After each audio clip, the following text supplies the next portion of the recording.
할렐루야. 이른 새벽부터 기도의 자리로 나오신 여러분 모두를 환영하고 축복합니다. 오늘은 스가랴 9장 말씀으로 은혜를 나누고자 합니다. 하나님께서 이스라엘을 위로하시고 또 일으켜 세우셨던 8장을 마치고 9장에서는 이스라엘을 괴롭게 하던 이방 나라들에 대한 심판 예언이 등장합니다. 하나님은 이방 나라들을 심판하심으로써 이스라엘을 구원하실 것이기 때문입니다. 우리 본문 1절과 8절, 1절, 8절 두 구절을 함께 읽어보겠습니다. 1절 먼저 읽어보겠습니다. 시작. 여호와의 말씀이 하드락 땅에 내리며 다메섹에 머물리니 사람들과 이스라엘 모든 지파의 눈이 여호와를 우러러 봄이니라. 아멘. 우리 8절도 읽어보면요. 내가 내 집을 둘러 진을 쳐서 적군을 막아 거기 왕래하지 못하게 할 것이라. 포악한 자가 다시는 그 지경으로 지나가지 못하리니 이는 내가 눈으로 친히 봄이니라. 아멘. 하나님의 구원을 사모하는 이들, 이 이스라엘 모든 지파들이 여호와를 우러러 본다 이렇게 말합니다. 이스라엘의 시선이 오직 하나님께만 집중되는 것이죠. 그런데 재미있는 부분이 있습니다. 오늘 본문 마지막 구절인 8절에서 하나님의 눈이 이스라엘을 보신다 이렇게 말씀하기 때문입니다. 하나님이 시선을 떼지 않고 보심으로써 절대로 이스라엘이 상하지 않도록 보호하신다라는 것이죠. 이스라엘이 하나님을 바라보았는데 도리어 하나님이 이스라엘을 바라보심으로써 그의 소망에 응답하신 것입니다. 여러분, 이처럼 우리의 소망을 오직 하나님께 두어야 할 줄 믿습니다. 오직 우리의 믿음과 소망을 주께만 둠으로써 하나님의 구원을 소망해야 할 것입니다. 우리의 구원은 오직 하나님께로부터 나기 때문입니다. 때로 우리가 기도해도 나아지는 게 별로 없다. 기도한다고 달라지는 것은 없다. 이렇게 생각이 들 때도 있습니다. 하나님의 응답이 우리에게 더디게 다가오기 때문입니다. 그러나 절대 그렇지 않습니다. 우리의 삶에서 만나는 모든 문제들은 작은 문제들에 불과한데 하나를 넘기면 또 다른 문제 만나고 또 다른 문제, 또 작은 문제를 더 만나게 되어 있습니다. 그러나 하나님이 우리의 구원자가 되시고 우리를 바라보시며 우리를 구원하시는 분이 바로 하나님이시라는 것을 믿게 된다면 우리는 그 작은 문제를 넘어서 근원적인 문제, 근본적인 문제를 해결하게 됩니다. 하나님이 그 모든 것의 주관자가 되시며 해결자가 되시기 때문입니다. 우리의 그 근원을 해결하시는 주님께만 집중하는 우리가 되어야 하겠습니다. 우리가 하나님을 그렇게 주목하는 것만큼 하나님의 구원을 경험하게 될 것입니다. 하나님이 우리를 계속해서 끊임없이 주시하고 계시기 때문입니다.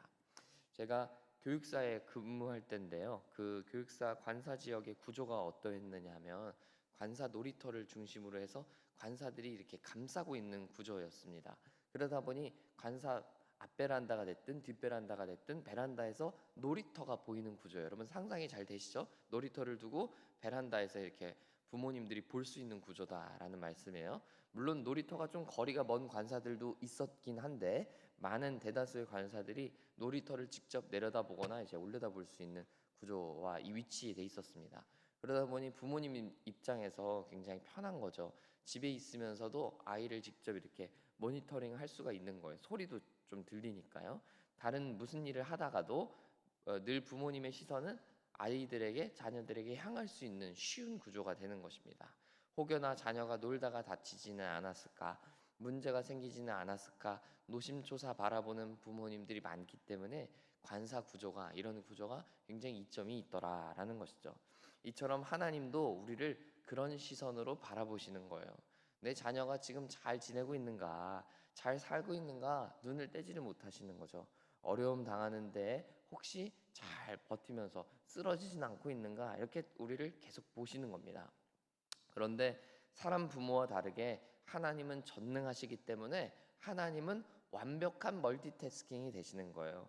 단 한순간도 자녀로부터 눈을 떼지 않으실 수 있는 것이죠. 사람은 사실 그게 불가능하잖아요. 아무리 베란다에서 놀이터가 보인다고 해도 뭘 하다가 또 베란다 나가서 보고, 뭘 하다가 나가서 보고 해야 되는데 하나님은 그 동시다발적으로 그게 가능하신 분이다. 무소부재하신 하나님의 구원을 경험할 수 있다라는 것이죠. 여러분, 그 하나님을 경험하게 되는 여러분 되시길 축복합니다. 하나님은 계속해서 이 온 만물을 지금 운행하시고 역사하시면서도 여러분의 삶을, 여러분의 가정을 동시에 멀티태스킹 하시면서 늘 주시하고 계시고 여러분을 바라보고 계시다라는 것입니다. 그러니까 하나님의 구원이야말로 우리가 소망할 구원이요, 하나님의 구원이야말로 우리가 어려움 가운데 기대할 수 있는 유일한 방패이기 때문입니다. 그 주님을 의지하고 그 주님 바라보게 되는, 여러분의 눈이 하나님을 우러러보게 되는 놀라운 하루 되실 수 있기를 간절히 소망하고 축복합니다. 우리 본문 2절과 3절을 보시면요, 두로와 시돈이라는 땅에 하나님의 심판이 임합니다. 이 두로와 시돈은 당시 항구 도시로서 굉장히 무역에 있어서 부유함을 축적할 수 있었던 도시들이었습니다. 이들이 은과 금을 얼마나 쉽게, 얼마나 많이 모았는지를 오늘 본문이 말해주고 있는 거잖아요. 은을 티끌같이, 또 이렇게 금도 쉽게 모으고. 그런데 이렇게 많이 모은 것조차, 정말 산더미같이 모았던 이 재산들조차 하나님의 심판이 임하면 한순간에 물거품이 되더라라는 것입니다. 백날 쌓아놓은 것들, 모아둔 것들 가지고 그냥 흡족하게 바라고 보고 만족함을 누려본들, 하나님의 심판 한 방이면 모두 끝난다라는 것을 우리가 기억해야 된다라는 것입니다. 여러분, 이런 비유를 멀리 갈 것도 없다고 생각해요. 우리 월급 통장 내지는 생활비 통장 생각하면 쉽습니다. 벌고 모으고 저축하는 거 여러분 얼마나 어렵습니까? 그런데 쓰는 거 너무 쉽지 않나요? 정말 어떻게 쓰는지 모르게 사라지지 않습니까? 분명히 내게 꽤 많은 돈이 입금된 것 같은데 어느 순간 보면 막 사라져 있잖아요. 문제는 하나님의 심판이 정말 우리에게 찾아오기 시작하면요, 이 월급 정도의 수준에서 멈추지 않는다는 거예요. 하나님은 우리의 모든 삶을 풍비박산 만들 수 있는 정말 권능을 가진 분이기 때문입니다. 사랑하는 여러분, 그러므로 하나님의 심판의 예언 앞에 우리는 겸손할 필요가 있습니다. 하나님보다 더 의지하는 것들, 그런 거 앞세워가지고 내가 모아두고 저축해둔 것들 앞세우지 말고 하나님 앞에 온전히 겸손한 모습으로 서야 된다라는 것입니다. 쌓아놓는다고 해서 그 쌓아놓는 것들이 결코 우리를 지켜주지 못한다는 것을 우리는 알아야 된다는 것이죠. 저는 군 생활을 시작한 지 얼마 안 돼가지고 제가 감히 다 헤아릴 수 없지만 한 분야에서 20년, 30년 이렇게 근무하신 분들이랑 이렇게 얘기를 들어보면 하루하루가 정말 살얼음판 걷는 것 같다 이런 이야기를 하시더라고요. 그동안 큰 사고 없이 잘 왔지만 어느 한순간 정말 큰 사고를 만나면 그동안 애써왔던 그 20, 30년 그 농사가 다 망가지는 거잖아요. 그래서 만약 그 비극이 우리에게 찾아온다면 얼마나 우리에게 속상한 일이 찾아올까, 얼마나 우리에게 비극적인 일들이 일어날까, 이렇게 상상을 감히 제가 해보게 됩니다. 그 누구도 알아주지 못하고 그 누구도 보상해 줄 수 없는 20, 30년이 되는 것이죠. 두로와 시돈의 예언된 예언이 바로 그와 같은 거예요. 하나님이 한순간에 무너뜨리기로 작정하시면 그 누구도 그 바람을 잠재울 수 없다는 거예요. 쌓아두었던 그 모든 것들이 물거품이 되어 버릴 것입니다. 뉴스에서도 보면 여러분 요즘 얼마나 그런 장면이 많이 나와요. 그런 모습들을 보면서 나는 아니겠지, 나는 괜찮겠지, 이런 아니란 생각을 갖기보다 하나님을 두려워하고 겸손할 줄 아는 것이 하나님이 우리에게 원하시는 지혜다라고 생각이 듭니다. 하나님의 심판으로 인해 우리는 그렇게 하나님 두려워하고 겸손해야 되겠고, 더 나아가서는 우리의 거룩함과 정결함을 잘 지켜나가야겠다 생각이 듭니다. 오늘 본문 5절부터 7절까지를 보시면요, 이제 3절부터 4절까지는 두로와 시돈에 대한 이야기였다면 5절부터 7절까지는 블레셋에 대한 심판 예언입니다. 아스글론, 에그론, 가사, 아스돈, 이거 다 블레셋 도시 이름들이거든요. 특별히 7절에서는 하나님이 그들의 입에 있는 피와 입 사이에 가증한 것들을 제거하신다, 이런 말씀이 나와요. 이게 무슨 얘기인지 잘 모르겠다 싶으실 수도 있는데, 여러분 우리가 이쑤시개 쓰잖아요. 요즘은 뭐 치실도 잘 나오는데 언제 쓰나요? 치실, 이쑤시개 언제 써요? 이에 뭔가 끼면, 밥 먹고 나면 쓰는 거예요. 그렇죠? 특히 언제 어느 집에 갔다 오면 더 많이 쓰죠? 우리가 고깃집 갔다 오면 더 많이 쓰잖아요. 그렇죠? 이 사이에 가증한 것이라는 건 그런 거를 의미하는 거예요. 이에 뭐가 지금 낀 거예요. 꼈는데 그 앞에 본문 보시면 입에 피가 남아 있다는 증거가 나오잖아요. 그렇죠? 피째 뭔가를 먹었다는 증거가 되는 거예요. 구약 성경 율법을 통해서 하나님은 육식할 때 절대 핏째로 먹지 말라고 그렇게 강조하셨어요. 핏째 무언가를 먹었다는 것은 무엇을 의미하기 때문이에요? 생명을 그냥 먹었다는 걸 의미하기 때문이에요. 피는 곧 생명을 의미하기 때문이에요. 그래서 하나님은 계속해서 핏째 먹지 말아라. 핏째 먹는 건 부정한 거다. 그렇게 말씀하시는 거예요. 그래서 이스라엘 사람들은 종교적으로나 일상적으로나 늘 고기를 먹을 때는 익혀 먹었어요. 그러나 블레셋은 그 하나님의 그 정결을 요구하셨던 하나님의 명령을 지키지 않았던 것이죠. 핏째 먹고 핏째 먹었던 그 덩어리들이 이에 꼈다는 거예요. 하나님은 아주 적나라하게 그 모습을 보여주시는 겁니다. 하나님은 이러한 블레셋의 불결함, 부정함을 지적하시는 것입니다.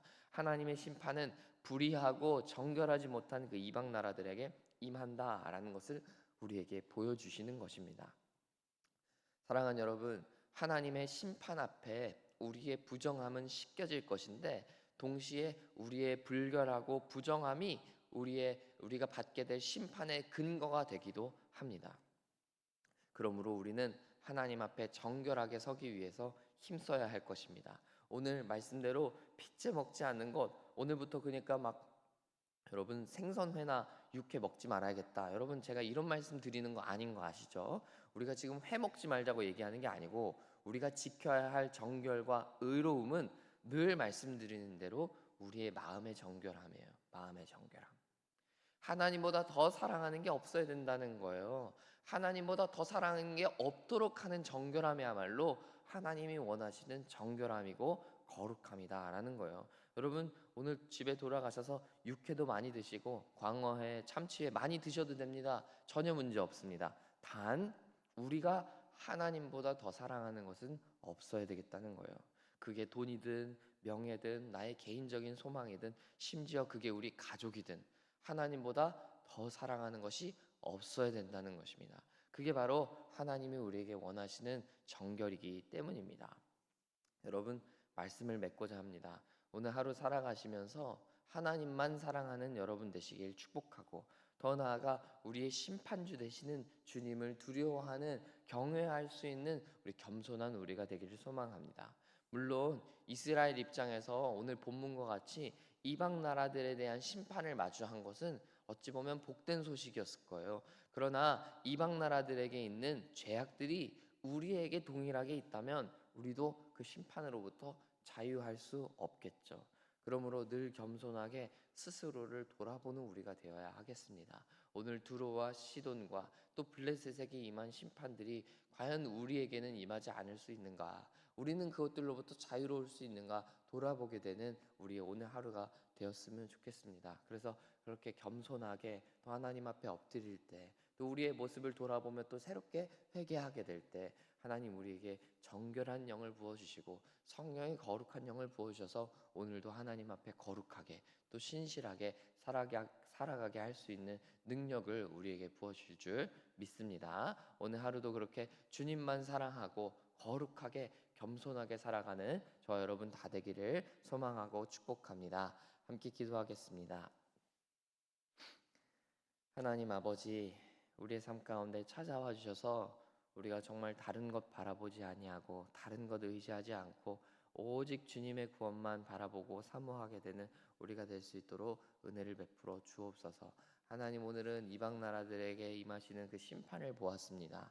하나님 그 심판이 물론 우리의 적수들, 우리의 원수들에게 임하는 심판이겠지만 더불어 그것이 우리에게 임하는 심판인 것을 상상해 봅니다.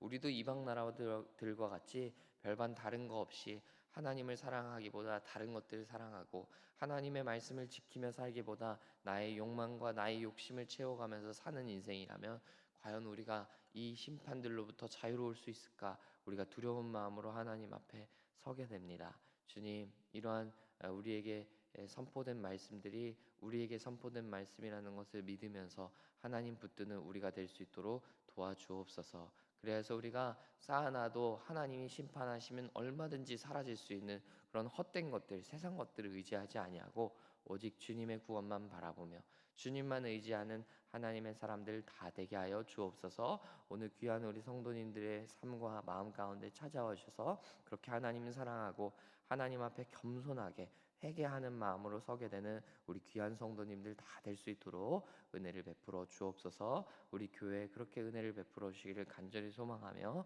예수님 이름으로 기도합니다. 아멘.